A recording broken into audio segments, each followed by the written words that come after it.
बातमी संभाजीनगरातून आहे। संभाजीनगरामध्ये मोसंबी शेतकरी संकटात सापडलाय।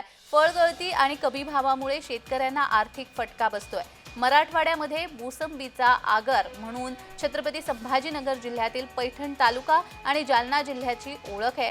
उत्तर भारतामध्ये एरवी मोठ्या प्रमाणामध्ये चालणाऱ्या छत्रपती संभाजीनगर आणि जालन्यातील मोसंबीच्या जागा आता आंध्र प्रदेशातील मोसंबीने घेतल्यात। त्यामुळे मोसंबीच्या दरात घसरण झाल्याचं पाहायला मिळतंय।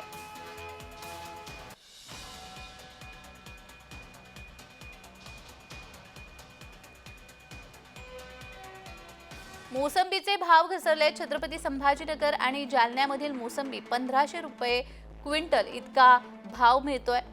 तर संभाजीनगरात मोसंबीच्या दरात 48 तासांमध्ये 500 रुपयांची घसरण झाली आहे। उत्तर भारतातील मार्केटने छत्रपती संभाजीनगर जालना मोसंबीकडे पाठ फिरवली आहे। मोसंबीची फळगळती आणि कमी भाव त्यामुळे शेतकऱ्यांना आर्थिक फटका बसतोय। शेतकऱ्यांना याचा आर्थिक फटका बसतोय।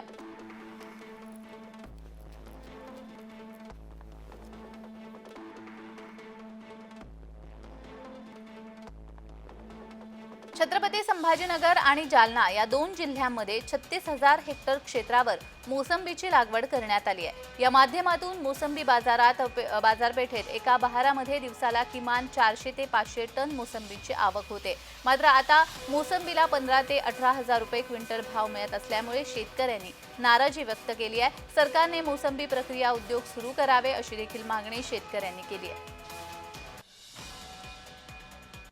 खरीप हंगामात आपलं कापूस सोयाबीन याला भाव नसल्यामुळं निर्ग्या बार गेल्यामुळं मोसंबीला चांगला भाव भेटणं असं आम्हाला शेतकऱ्याला वाटत होतं। मोसंबीचे भाव घसरले तर शेतकऱ्याकरता शासनाने इथं मोसंबीवर प्रक्रिया करणारे केंद्र सुरू करावेत, मग त्याच्यातून शेतकऱ्याचे फायदा होईल। मोसंबी मार्केटमध्ये मोसंबीचे दर घसरल्यामुळे शेतकऱ्यांना याचा फटका बसतोय। छत्रपती संभाजीनगर जिल्ह्यातील पाचोडच्या बाजारपेठेला फटका बसतोय। आंबिया बहारातील मोसंबीला तुटपुंजा दर मिळाला होता। थोडी आशा आता मोसंबीच्या मृगबहरावर होती, मात्र ती आशा ही फोल ठरलेली आहे। शासनाने उत्तर भारतात मोसंबी पाठवण्याच्या पर्यायावर अवलंबून न राहता मोसंबी केंद्र जालना आणि छत्रपती संभाजीनगर जिल्ह्यात उभं करावं अशी मागणी स्वाभिमानी शेतकरी संघटनेचे जिल्हाध्यक्ष सुरेश काळे यांनी केली आहे।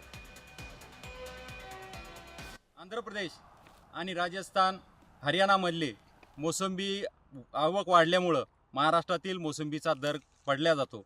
हे सातत्याचंच आहे। त्यामुळं शासनाने उत्तर भारतात मोसंबी पाठवण्याच्या या एकाच पर्यायावर अवलंबून न राहता महाराष्ट्रात मोसंबी प्रक्रिया केंद्र या छत्रपती संभाजीनगर आणि जालना जिल्ह्यामध्ये उभा करावे, जेणेकरून शेतकऱ्याची आर्थिक कोंडी होणार नाही आणि शेतकऱ्यांना अधिकचे 2 पैसे मिळून शेतकऱ्यांना फायदा होईल, तसंच रोजगार निर्मिती होऊन शासनाचाही त्यात फायदा होईल।